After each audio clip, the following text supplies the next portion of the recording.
안녕하십니까. 저는 고려대학교 산업경영공학과 DSBA 연구실 석박통합과정 박진우입니다. 제가 이번 논문 리뷰에서 진행할 논문은 TimesNet Temporal 2D Variation Modeling for General Time Series Analysis라는 이름의 논문입니다. 해당 논문은 올해 2023년 아이클리어에 게재된 논문입니다. 해당 논문 리뷰는 다음과 같은 순서로 진행하도록 하겠습니다. 먼저 오버뷰에서는 간단한 논문에 대한 소개를 드린 후에 그 다음에는 이제 논문의 내용을 이해하기 위한 백그라운드, 그 다음 메소드, 익스페리먼트, 컨클루전 선으로 이제 발표를 마무리하도록 하겠습니다. 먼저 오버뷰입니다.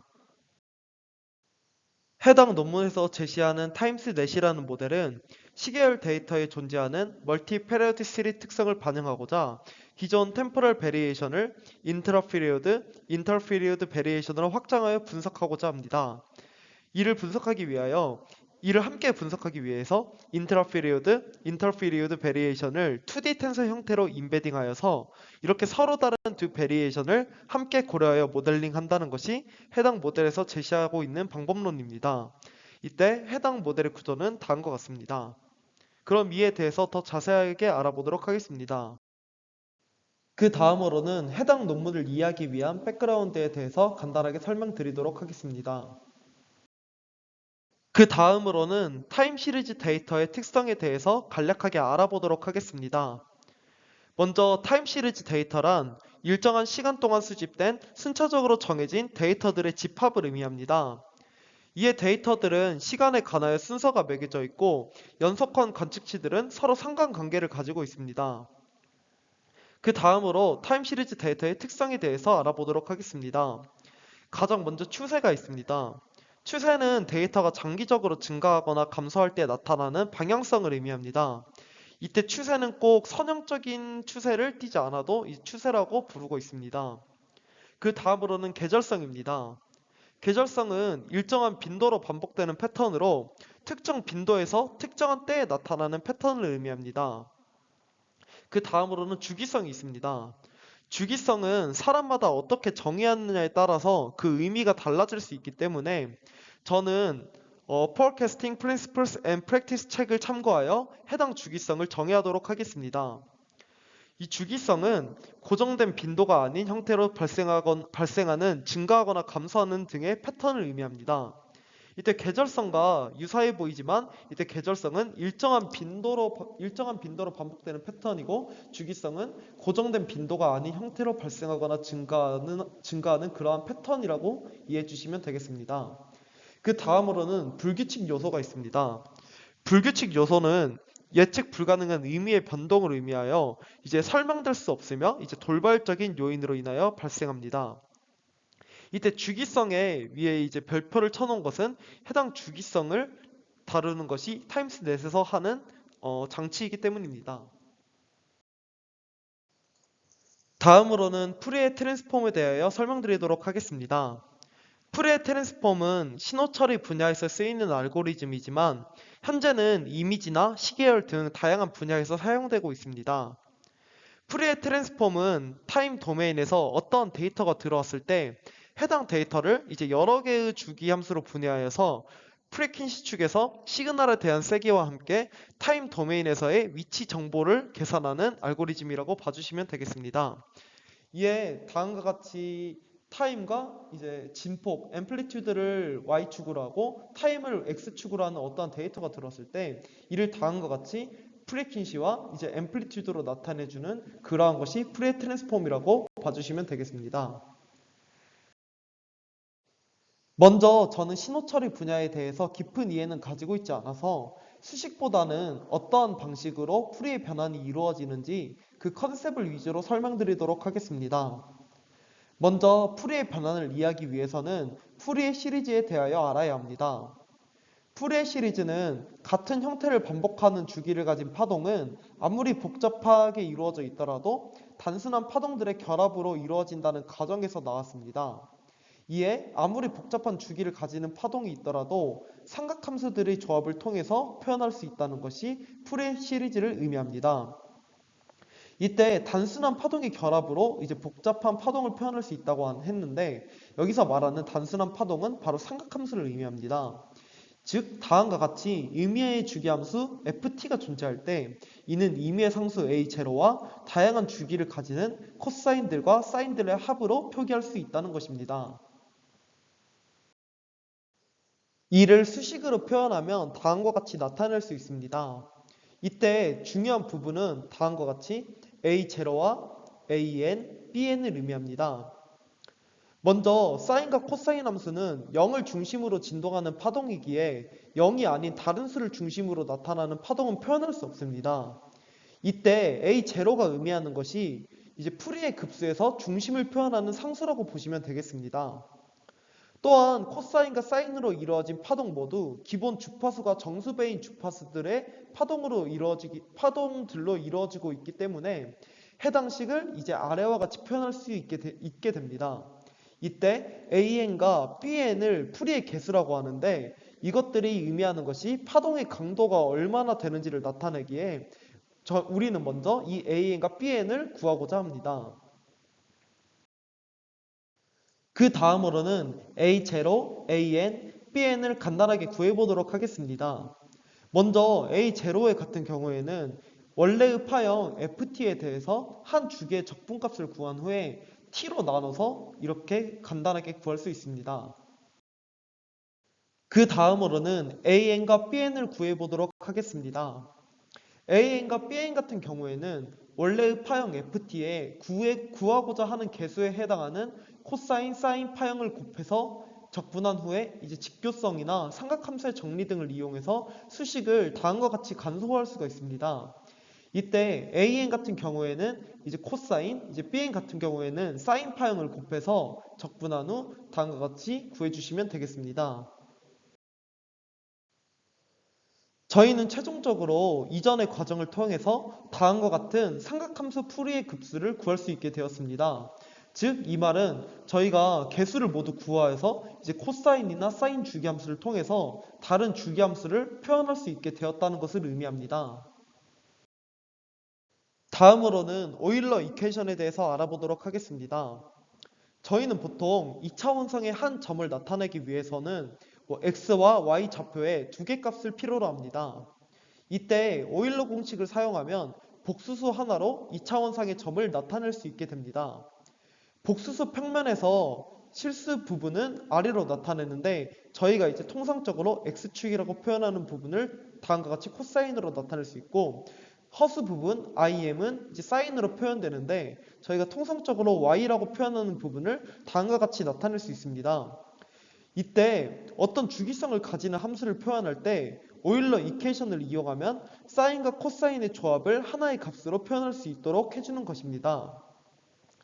이러한 오일러 이퀘이션은 다음과 같이 코사인 세타 더하기 i 사인 세타는 2의 i 세타 승으로 나타내게 됩니다. 결국 저희는 이 식을 통한다면 2차원의 모든 점을 다음과 같은 수식 하나로 표현할 수 있게 됩니다. 이제 오일러 이퀘이션을 바탕으로 다음에 사인 함수 표현을 복소지수 표현으로 바꿔주도록 하겠습니다. 먼저 저희가 이전에 구한 오일러 이퀘이션에 세타에 마이너스 세타를 넣는다면 다음과 같은 식을 얻을 수 있습니다. 이때 이 두 가지 식을 더해준다면 다음과 같은 식을 구할 수 있고 이 두 가지 식을 빼준다면 다음과 같은 식을 얻을 수 있습니다. 이렇게 구한 값들을 바탕으로 이 삼각함수 풀이의 급수에 대입한다면 저희는 최종적으로 다음과 같은 복소지수 풀이의 급수를 얻을 수 있게 됩니다. 이제 복소지수 풀이의 급수까지 식을 유도했다면 이제는 풀이의 트랜스폼을 유도할 차례입니다. 그러나 여기서 한 가지 문제가 생깁니다. 풀이의 급수는 일정한 주기 t를 가지는 것을 전제로 하는데 우리가 사용하는 것은 꼭 주기함수만을 사용하지는 않을 것이라는 것입니다. 이에 저희는 한 가지 트릭을 사용하게 됩니다. 이제 오른쪽의 피규어와 같이 한 주기의 신호 t가 다음과 같이 무한대로 커지면은 반복을 보기 어려워질 뿐 주기함수를 비주기함수처럼 다룰 수 있게 됩니다.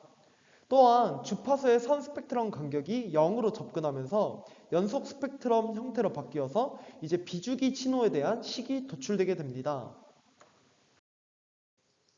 최종적으로 이전의 복소지수 풀이의 급수식에서 t를 무한대로 보내서 식을 정리한다면 다음의 풀이의 변환식과 이러한 역변환식을 가질 수 있습니다.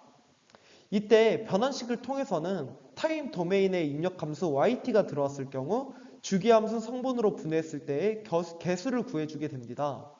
이는 즉 각 주기함수의 앰플리튜드 값이라고 볼 수 있겠습니다. 역변환식은 이와는 반대로 프리퀀시 도메인에 입력 함수가 들어왔을 때 데이터를 프리퀀시 도메인에서 타임 도메인으로 원복하는 것을 의미합니다. 저희는 이렇게 복잡한 과정을 통하여서 푸리에 트랜스폼 식을 얻을 수 있게 되었습니다. 그러나 아직 저희는 타임 도메인에서 프리퀀시 도메인으로 값을 트랜스폼 시킬 수 없습니다. 일반적으로 오디오 등 기계를 통해서 수집되는 시그널 데이터들은 연속적이지 않고 이산적인 특징을 가지기에 연속적으로 존재하는 주파수를 쪼개서 이산적으로 만들기 위하여 기존 푸리에 트랜스폼식을 다음과 같은 디스크립트 푸리에 트랜스폼식으로 나타내주게 됩니다. 이에 다음과 같은 식을 얻을 수 있지만 아직 마무리된 것은 아닙니다.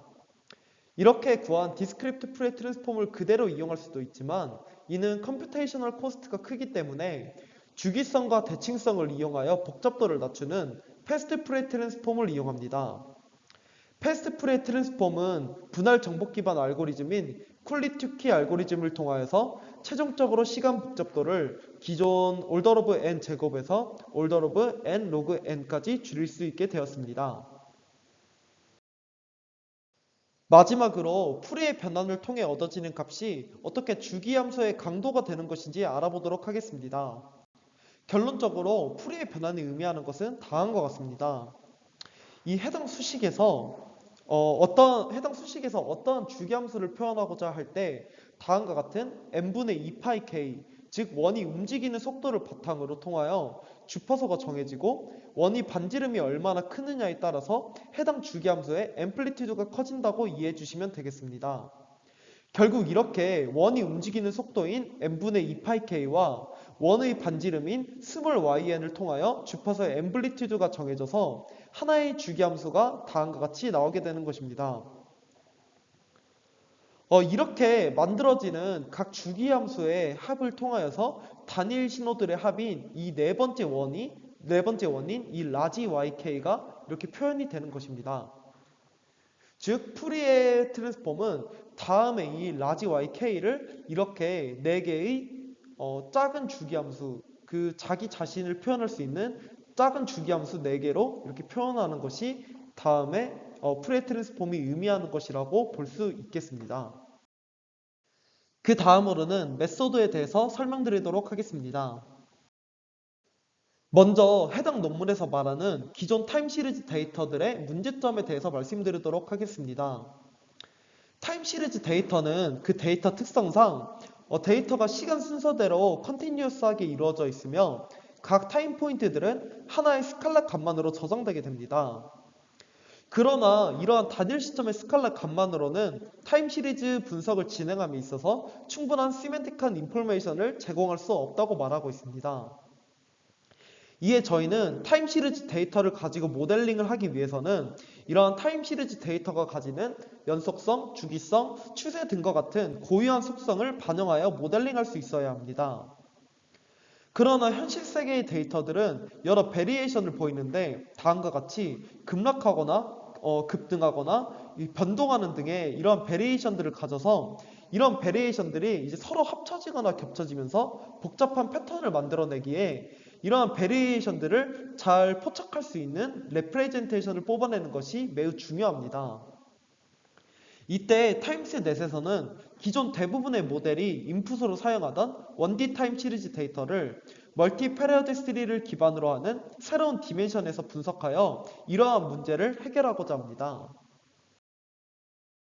그럼 가장 먼저 멀티 페리어디시티 하다는 것이 무엇을 의미하는 것인지에 대해서 알아보도록 하겠습니다. 멀티 페리어디시티가 의미하는 것은 하나의 타임 시리즈 데이터에도 다양한 페리어디시티가 존재한다는 것을 의미합니다. 예를 들어서 기온은 기본적으로 밤에는 기온이 내려가고 오후에는 기온이 올라가는 일주기성을 가지고 있습니다. 또한 크게 본다면 여름 부근에는 기온이 통상적으로 상승하고 겨울 부근에는 기온이 내려가는 형태를 보이며 년 단위로도 주기성을 가지고 있습니다. 즉 기온은 하루 단위로도 주기성을 가지지만 년 단위로도 주기성을 가지고 있는 것입니다.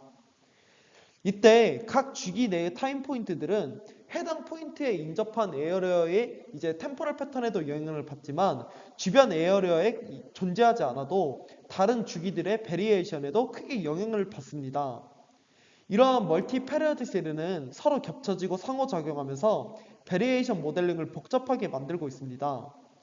그러나 현실 세계의 많은 타임 시리즈 데이터들은 멀티 페리어드 시리를 가지기에 이를 고려하는 것은 타임 시리즈 모델링에 있어서 매우 중요하다고 볼 수 있습니다. 그럼 가장 먼저 멀티 페리어드 시리 중 인트라 피리어드 베리에이션에 대해서 말씀드리도록 하겠습니다. 인트라 피리어드 베리에이션은 어떠한 주기가 있을 때 해당 주기 내에서 발생하는 베리에이션을 말하며 해당 주기 내의 베리에이션을 포착하므로 short-term temporal 패턴을 반영한다고 볼 수 있습니다. 이는 일반적으로 저희가 1D 타임 시리즈 데이터를 인풋으로 하여 모델링을 진행할 때 고려하는 베리에이션이라고 볼 수 있겠습니다. 이후에 더 자세하게 설명드리도록 하겠지만 이는 2D 텐서로 변환할 때 각 컬럼으로 표현되어서 같은 페리어드 내에 타임 포인트들 간의 베리에이션을 나타내게 됩니다. 해당 그림에서처럼 페리어드 3가 다음에 페리어드 3처럼 표현된다고 가정을 해보도록 하겠습니다. 그렇다면은 이 피리어드가 이 두 가지로 구분이 될 텐데 이때 2D 텐서로 변환할 때 이 노란색은 다음과 같이 들어가게 되고 초록색은 다음과 같은 형태로 들어가게 됩니다. 이때 인트라 피리어드 베리에이션이 같은 주기 내의 베리에이션을 고려하는 것인 만큼 이 같은 주기 내에서만 베리에이션을 고려하게 되는 것이 인트라 피리어드 베리에이션입니다. 그럼 인터 피리어드 베리에이션에 대해서 알아보도록 하겠습니다. 인터 피리어드 베리에이션은 동일한 피리어드가 아닌 연속적이지만 다른 피리어드에서 발생하는 베리에이션으로 롱텀 템포럴 패턴을 반영합니다. 이러한 인터페리어드 베리에이션은 2D 텐서로 변환할 때 각 로우로 표현되어서 다른 피리어드에 존재하지만 같은 페이지, 즉 같은 위상을 가지는 타임 포인트들 간의 템포럴 베리에이션을 의미합니다. 위의 피규어처럼 페리어드 3가 나타난다고 가정을 하였을 때 이 페리어드 3을 기준으로 보았을 때 저희는 이렇게 두 가지 파트를 나눌 수 있을 것입니다.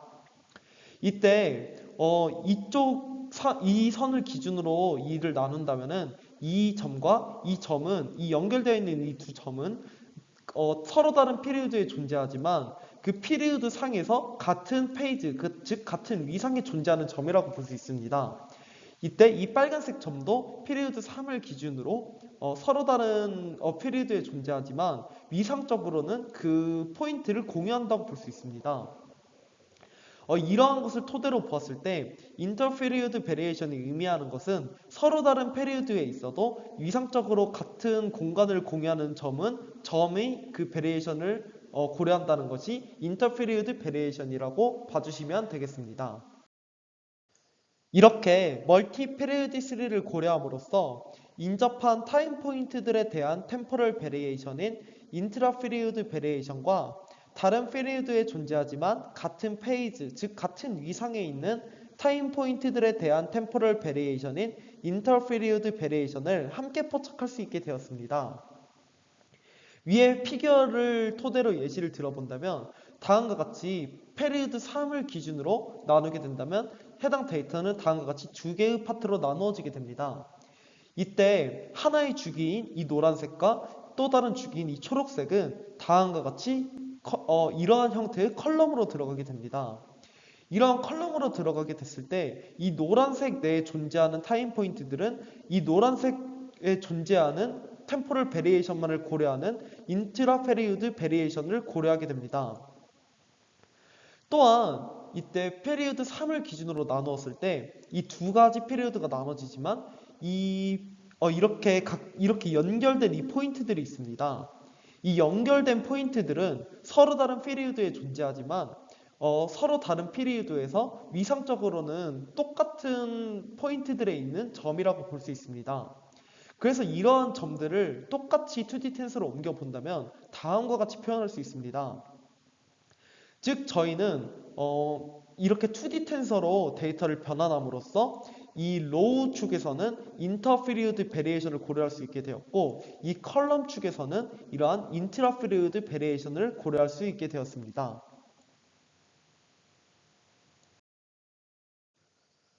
이는 이전 장표와는 크게 다른 게 없지만 다음과 같이 피리드 3가 피리드 2처럼 나타낸다고 가정하고 새로 이제 예시를 들어본 것입니다. 먼저 각 연속되는 사각형으로 색칠된 부분은 해당 주기 내에서만 베리에이션을 보는 인트라페리우드 베리에이션이며 이렇게 빨간색과 파란색으로 이어진 점들은 다른 피리우드에 존재하지만 위상적으로는 비슷한 인터피리우드 베리에이션을 나타내는 포인트들이라고 볼 수 있겠습니다. 그래서 이렇게 이제 나타내진 해당 데이터를 2D 텐서로 변환하게 된다면 다음과 같이 표현될 수 있습니다.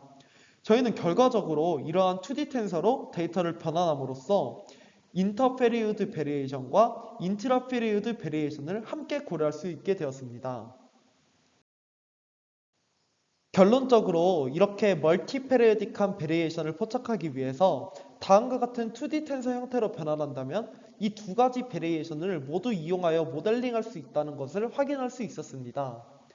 그렇지만 눈에 띄는 명확한 주기성이 보이지 않는 이상 우리는 어떻게 해당 데이터에 주기성이 있다고 판단할 수 있을까요?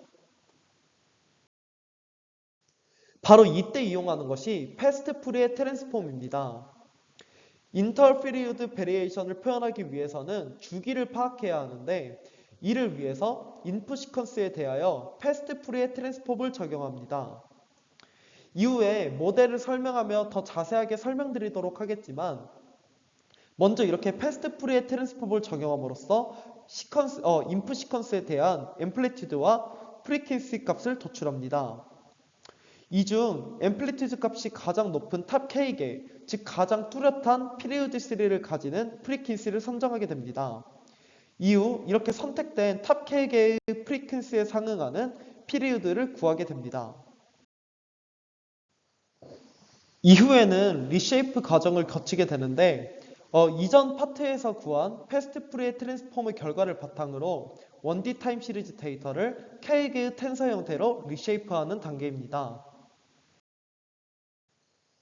그럼 본격적으로 타임스넷 모델에 대해서 설명드리도록 하겠습니다. 먼저 타임스넷 모델에 인풋이 들어가기 전에 다음과 같이 임베딩 과정을 거치게 됩니다. 이때 다른 트랜스포머 기반 타임 시리즈 모델들과 유사하게 임베딩을 진행하고 있었는데 먼저 로컬한 정보를 반영하기 위한 포지셔널 임베딩을 다음과 같이 진행해주고 있었습니다. 또한 이제 해당 인풋 시퀀스를 D 모델 차원으로 프로젝션하는 다음과 같은 토큰 임베딩을 진행하여서 이 포지셔널 임베딩과 토큰 임베딩을 다음과 같이 더해주는 형태를 보이고 있었습니다. 또한 이때 데이터 자체적으로 시간 정보가 존재하는 데이터의 하나여서 다음과 같이 템포럴 임베딩을 진행하여서 이 템포럴 임베딩을 진행한 값과 이 포지셔널 임베딩 그리고 토큰 임베딩을 진행한 값을 이렇게 더해 주어서 하나의 전체적인 인풋을 구성하고 있었습니다. 이때 템포럴 임베딩이 진행하는 것은 이렇게 어떠한 데이터에 시간 정보가 포함되어 있는 데이터에 한해서만 이렇게 템포럴 임베딩을 진행하고 있습니다. 이 임베딩 과정에서는 결론적으로 다음과 같은 T개의 시퀀스를 가지고 C개의 차원을 가지는 하나의 인풋 시퀀스가 들어왔을 때 다음과 같이 T개의 시퀀스를 가지고 모델에 들어오기 위해서 D 모델 차원으로 프로젝션된 다음의 아웃풋으로 변환하는 형태를 가지고 있었습니다. 이렇게 임베딩된 데이터는 스택된 타임스 블록을 통과하며 아웃풋을 도출하게 됩니다. 이때 타임스 블록은 다음과 같이 레지듀얼 커넥션이 적용된 블록이 쌓여있는 구조를 가지고 있었습니다. 이렇게 하나의 타임스 블록에 들어가게 되면은 가장 먼저 이제 패스트 프리의 트랜스폼 단계를 거치게 됩니다.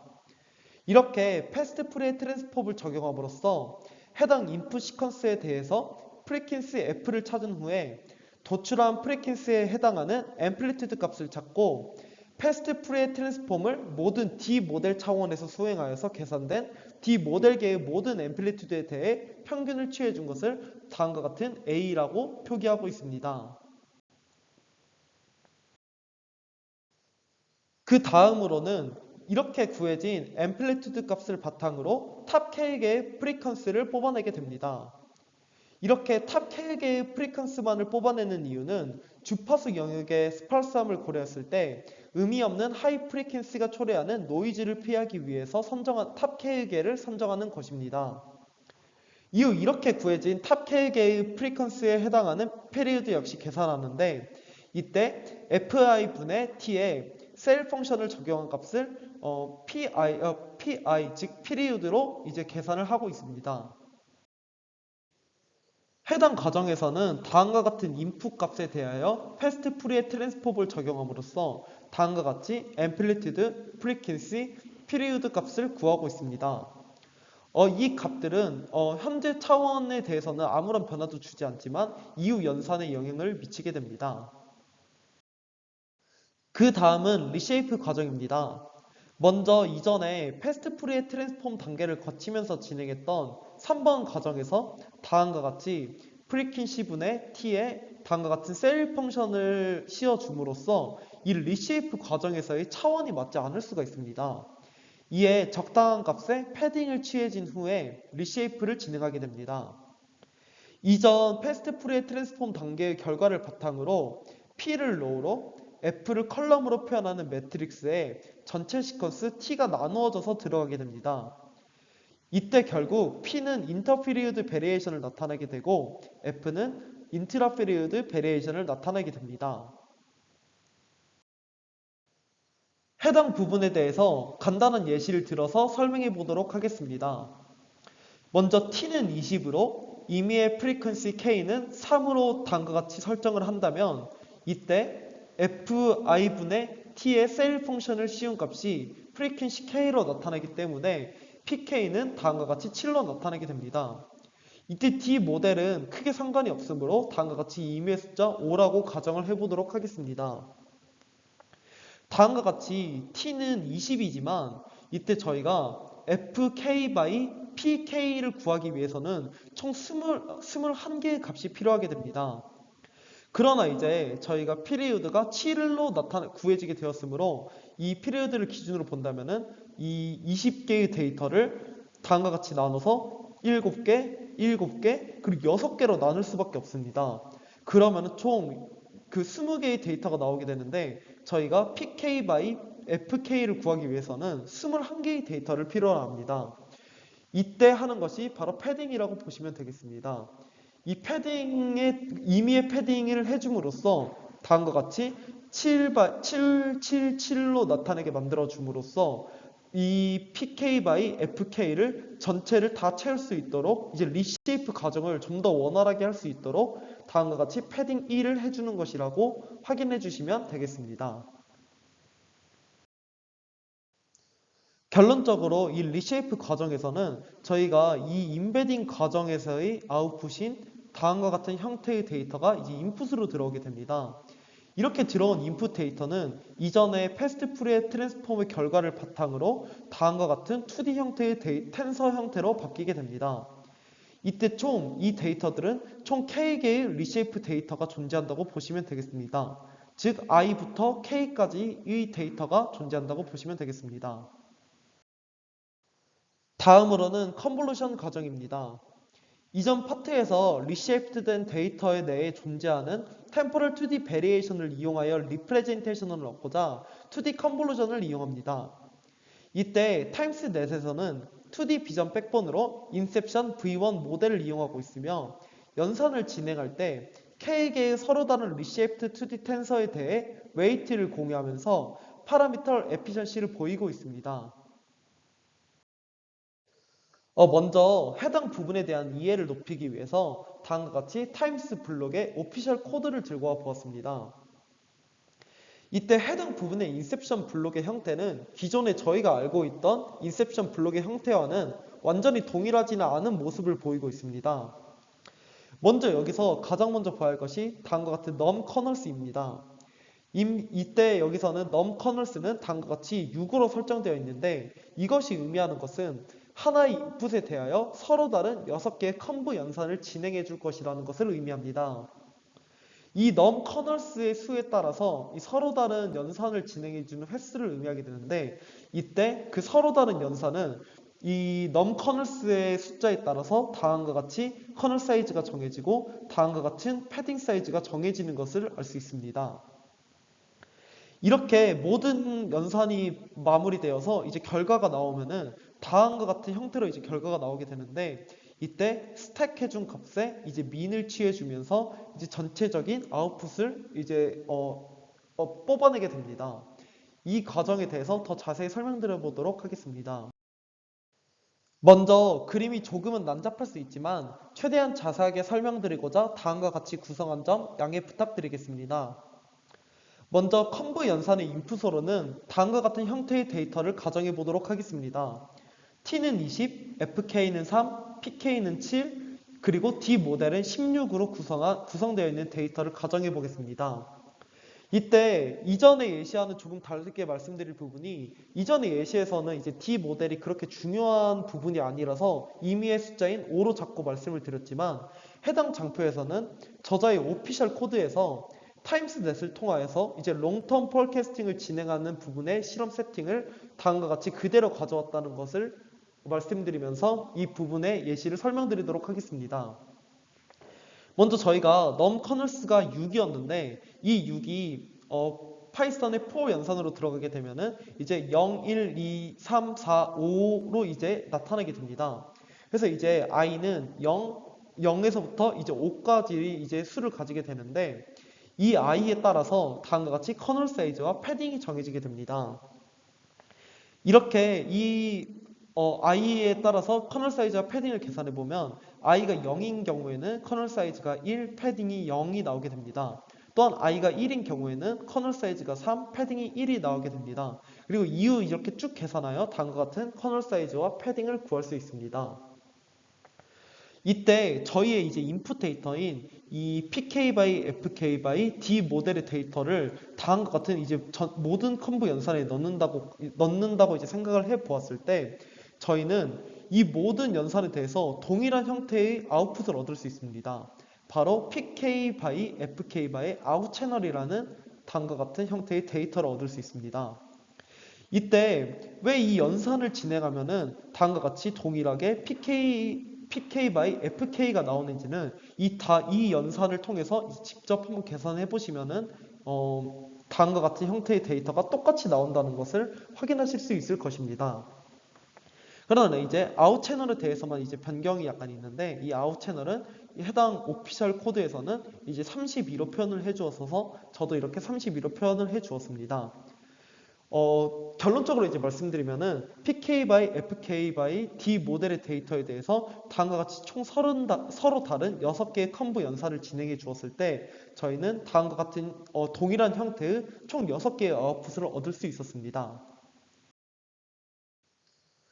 저희가 이제 이전 과정을 통해서 다음과 같은 형태의 데이터들을 얻을 수 있었습니다. 이후 이제 저희는 이전 과정을 통해서 얻은 다음과 같은 데이터에 다시 한번 컴브 연산을 취해주게 됩니다. 이때 컴브 연산은 이전의 컴브 연산과는 이제 거의 동일하지만 다음과 같이 아웃 채널이 16으로 나온다는 점이 이전 컴브 연산과는 다릅니다. 이때 아웃 채널이 16으로 나온다는 것이 의미하는 것은 바로 저희가 원래 가지고 있던 데이터의 본래 차원인 D 모델 차원으로 이제 데이터를 원복해 주겠다는 것을 의미한다고 보시면 되겠습니다. 즉 결론적으로 저희는 이전 과정의 아웃풋인 PK by FK by 아웃 채널의 데이터를 다음과 같은 컴브 연산을 통해서 다시 저희가 가지고 있던 원래의 데이터의 형태인 PK by FK by D 모델의 형태의 데이터를 얻을 수 있습니다. 이 과정을 모든 이전 과정의 아웃풋에 동일하게 적용하여서 이렇게 동일한 형태의 6개의 데이터를 이제 num kernels의 숫자만큼의 동일한 데이터를 얻을 수 있습니다. 이 데이터를 이제 다음과 같이 합쳐주는데 이 각 포인트들에 대해서 이제 평균을 취해주는 그러한 형태를 이제 최종 아웃풋으로 하고 있었습니다. 저희는 다음과 같은 컨볼루션 결과를 통하여서 이렇게 저희가 원래 2D 텐서로 구성한 데이터들에 대해서 다음과 같이 이제 PI와 FI에 대한 리프레젠테이션을 추출하게 됩니다. 그 다음으로는 리쉐이프 백 단계입니다. 해당 단계에서는 컨볼루션 단계로부터 도출해낸 리프레젠테이션들을 다시 1D 타임 시리즈 데이터로 바꿔주고자 리쉐이프를 진행하고 있습니다. 이후에는 저희가 2D 텐서 형태로 데이터를 변환하기 전에 패딩해 주었던 부분을 잘라주기 위해서 트렁케이트 단계를 거치게 됩니다. 해당 부분에 대한 이해를 돕기 위해서 다음과 같이 그림으로 구성을 해 보았습니다. 해당 단계에서는 이제 저희가 패딩을 해주었을 때와 똑같은 예시를 들기 위해서 다음과 같이 T, PK, FK, D 모델을 다음과 같은 예시로 들어보면서 설명을 진행하도록 하겠습니다. 저희는 이제 컨볼루션 단계를 거치면서 다음과 같은 리프레젠테이션을 얻을 수 있었습니다. 이러한 리프레젠테이션들을 다음과 같이 이제 리쉐이프 백 해줍니다. 그래서 저희가 이제 리쉐이프 100을 해주면은 이제 저희는 T는 20이고 이제 D 모델은 5인 다음과 같은 데이터를 얻을 수 있는데 이때 저희가 가지고 있는 데이터는 원래 데이터는 이 해당 빨간색으로 표시된 부분뿐만이었습니다. 이 파란색으로 표시된 데이터는 저희가 리쉐이프 과정을 편하게 해주기 위해서 임의로 이제 패딩을 해준 부분입니다. 이에 저희는 이 패딩을 해준 부분을 다시 원래 데이터의 형태로 맞춰주고자 이 패딩 부분을 다시 이제 다음과 같은 트렁케이트를 해주어서 다음과 같이 원래 형태의 데이터인 이제 T는 20, D 모델은 5의 형태를 가지는 데이터를 얻게 됩니다. 저희는 이렇게 리쉐이프 100 단계를 거치면서 컨볼루션 과정을 통해 추출한 리프레젠테이션들을 다시 기존 형태인 이제 시퀀스 형태로 바꿔주고자 T by D 모델의 형태의 데이터로 다시 바꿔주는 과정을 거치게 됩니다. 마지막으로는 어댑티브 어그레게이션 과정입니다. 이전 과정을 통하여 만들어진 K개의 1D 타임 시리즈 데이터들을 어그레게이션 해줍니다. 이때 그냥 어그리게이션 해주는 것이 아니라 맨 처음에 저희가 패스트 프리의 트랜스폼을 통해서 구해주었던 앰플리튜드의 웨이트를 주어서 이를 계산하게 됩니다. 앰플리튜드는 셀렉티드 된 탑 K개의 프리퀀시와 피리우드 간의 상대적인 중요도를 반영할 수 있기 때문에 트랜스폼된 데이터들에 대해서도 중요도를 반영할 수 있다는 가정하에 다음과 같이 어댑티브 어그리게이션을 진행하게 됩니다. 최종적으로 해당 과정을 통해 나온 아웃풋은 서로 다른 피리우드 간의 인터피리우드, 인트라피리우드 베리에이션을 모두 고려한 멀티스케일의 템포럴 2D 베리에이션을 동시에 캡처한 아웃풋이라고 말할 수 있겠습니다. 이후 해당 아웃풋은 다음 타임스 블록의 인풋으로 들어가서 마지막으로 최종 아웃풋을 도출해내게 됩니다. 최종적으로는 모든 데이터들에 대해서 어댑티브하게 어그리게이션을 진행하여 다음과 같이 저희의 원본 데이터와 같은 차원으로 아웃풋이 도출되게 됩니다.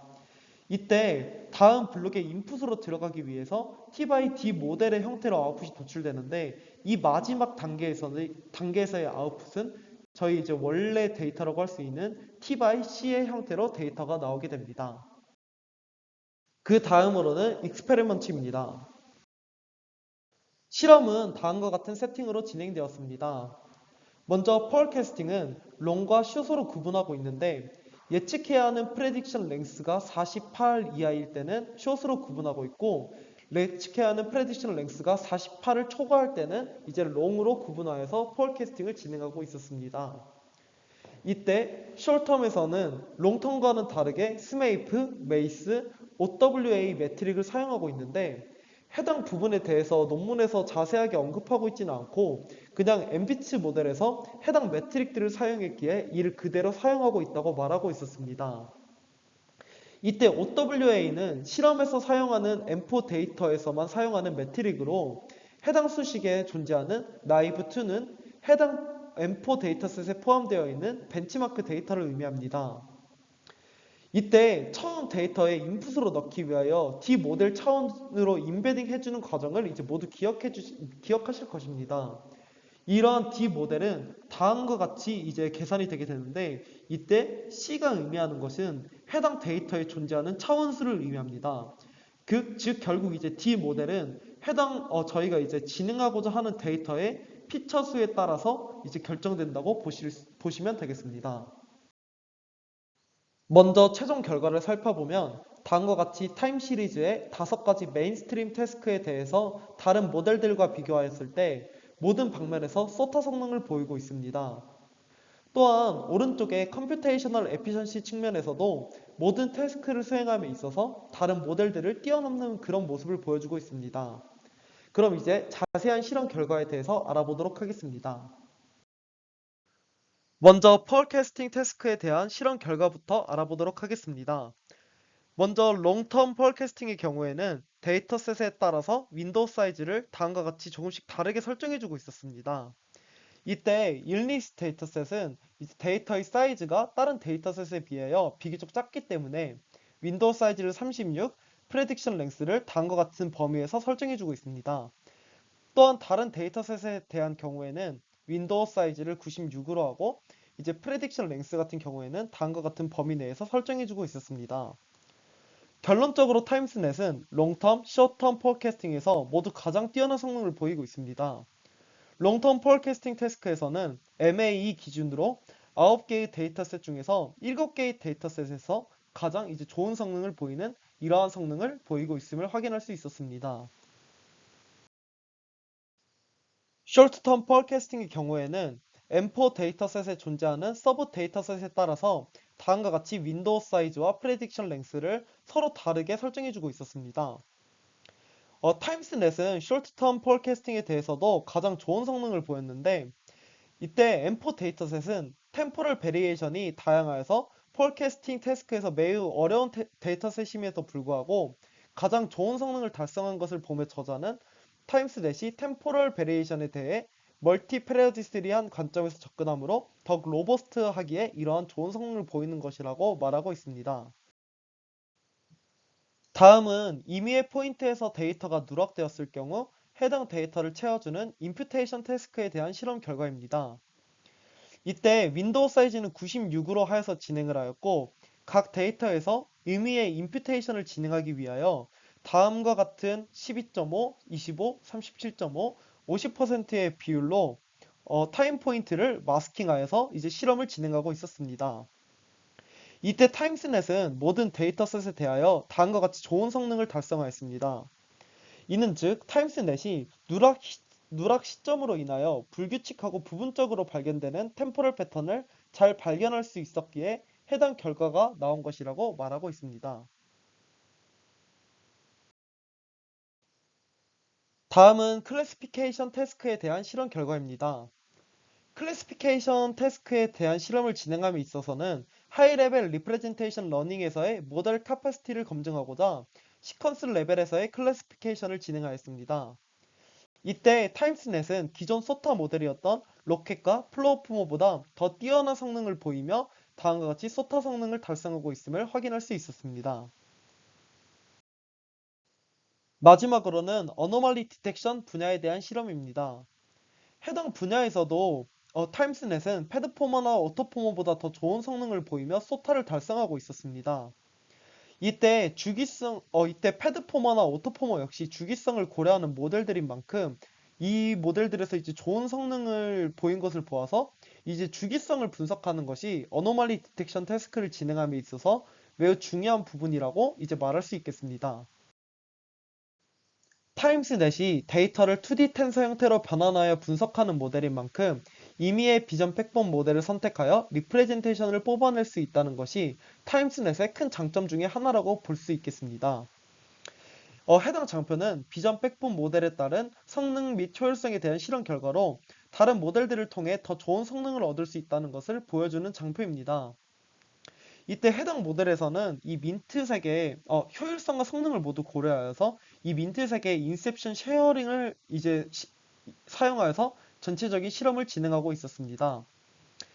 이때 이 쉐어링이 의미하는 것은 탑 K마다 웨이트를 전부 이제 쉐어링하는 그런 인셉션 넷을 말하는 것인데 이 탑 K마다 K개의 서로 다른 모델을 만들어서 인셉션 넷을 이제 구성할 수도 있지만 이렇게 인디펜던트한 이제 모델을 구축하면은 다음과 같이 약간의 이제 더 좋은 성능을 얻을 수도 있지만 이는 이제 하이퍼 파라미터 K에 대해서 민감하게 작용하는 것 역시 고려해야 한다고 이제 생각해 주시면 되겠습니다.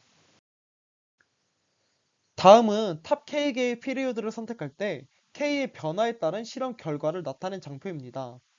K를 선택함에 따라서 멀티 패러디스리 데이터에서 더 많은 주기성을 발견할 수 있기 때문에 K는 인포메이션에 대한 깊은 리프레젠테이션 러닝에 직접적으로 영향을 주는